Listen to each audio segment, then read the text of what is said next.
Mas, em linhas gerais, o que Spurgeon está ensinando aqui é que os pastores fiquem no seu lugar.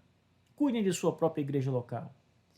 Não sejam rápidos em querer ajudar outras igrejas, ajudar outros ministros. Não sejam rápidos em querer resolver a situação que se passa em outros arraiais. Cuidem do próprio arraial.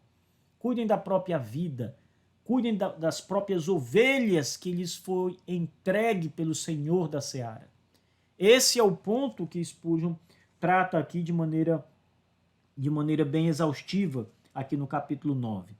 Ora, Spurgeon também diz que nenhum ministro deve aprovar a perseguição a outros pastores. Esse é um outro ponto interessante, porque, via de regra, igrejas que têm problemas com o pastor, ou membros que têm problemas com o seu pastor, acabam levantando e formando ali uma perseguição àquele ministro. Começam a difamá-lo, começam a criar inverdade sobre ele, começam a sugerir algumas coisas que vão prejudicar a imagem do ministro, começam a levantar fofocas de toda natureza contra o pastor e começam a formar grupos internos na própria igreja local, mas até externos para fortalecer a oposição contra aquele ministro. O que Spurgeon vai dizer é que não aprove nenhum tipo de perseguição que se faz a ministros de outras igrejas. Não entre nessa cilada, não entre nessa briga que envolve pastores, como se alguém chega até você para falar mal do pastor da igreja e você vai dar ouvidos e aprovar aquilo que o irmão está dizendo. Cale-se diante dessas questões.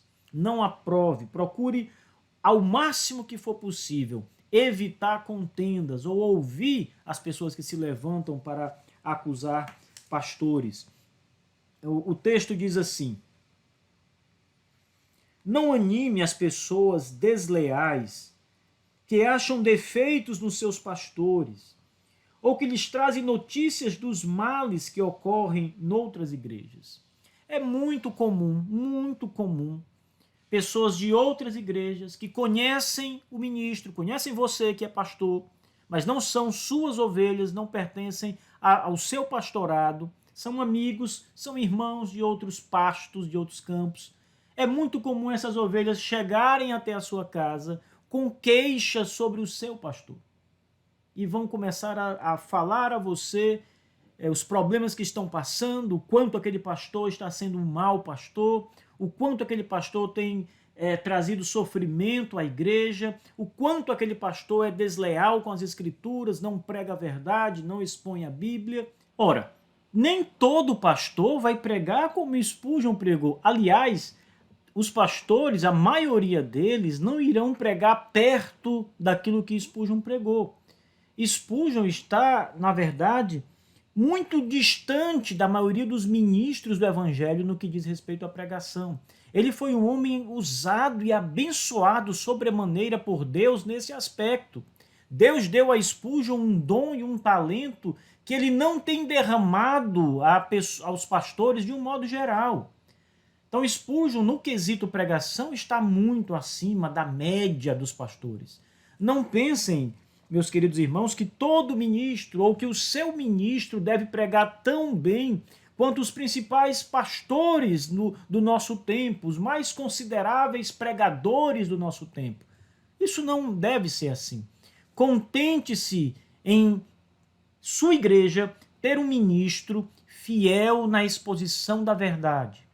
Talvez ele não tenha a retórica melhor, talvez a eloquência do ministro não seja a eloquência que você esperava.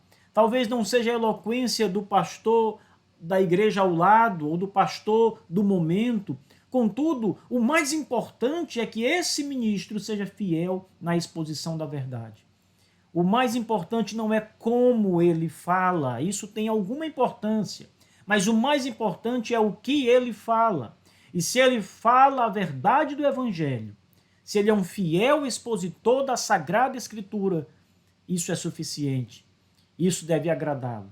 Mark Dever, certa vez, em um dos seus livros, ele falando sobre membros de igreja que saem de uma determinada igreja e vão à busca de uma outra igreja para começarem a congregar, começam a examinar as igrejas e olham o estacionamento da igreja, olham o tamanho da igreja, olham a localização da igreja, olham o coral da igreja, mas nunca se preocupam com a pregação da igreja. O que nós devemos observar e agradecer a Deus, aos nossos ministros, é se eles são fiéis na exposição da palavra.